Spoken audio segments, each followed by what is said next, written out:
Hello बच्चों, एक भैया का सवाल था, सर फाइंड द डिस्क्रिमिनेंट।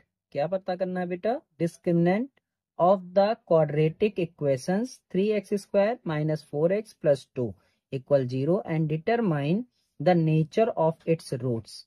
यानी द्विघात समीकरण 3x² माइनस 4x प्लस 2 के विभक्त कर ज्ञात कीजिए तथा इसके मूलों की प्रकृति बताइए। तो देखो बेटा, सबसे पहला काम क्या होता है,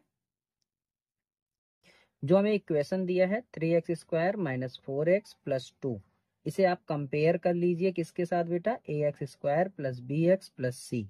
इससे क्या होगा? a की वैल्यू 3, b की वैल्यू -4, c की वैल्यू 2 पता चल जाएगा, है ना। अब हमें पता है बेटा डिस्क्रिमिनेंट यानी d बराबर होता है बेटा b² माइनस 4ac। ठीक है बच्चों, अब देखो b की वैल्यू है -4 का स्क्वायर -4, a की वैल्यू है बेटा 3 और c की वैल्यू है 2। -4 का स्क्वायर करेंगे बेटा 16, -4 3 जा 12, 12 2 जा 24, आंसर आ गया -8। यानी आपका जो डिस्क्रिमिनेंट था वो तो आ गया -8। अब -8 है बेटा, तो आपको थोड़ा सा चीजें याद होना चाहिए कि d इज ग्रेटर देन 0। ठीक है, d is greater than 0,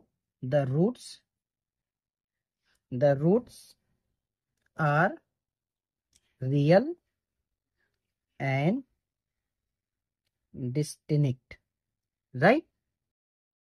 d equal 0, ये d इक्वल 0 है बेटा, तो the roots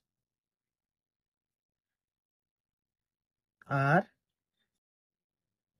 real and equal if d is less than 0, the roots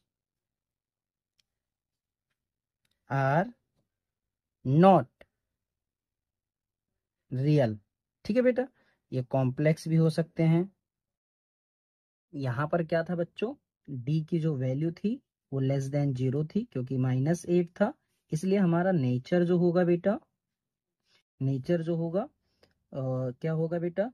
not real होगा। ठीक है बेटा, यानी कॉम्प्लेक्स एंड डिस्टिंक्ट हो सकता है। ठीक है बेटा।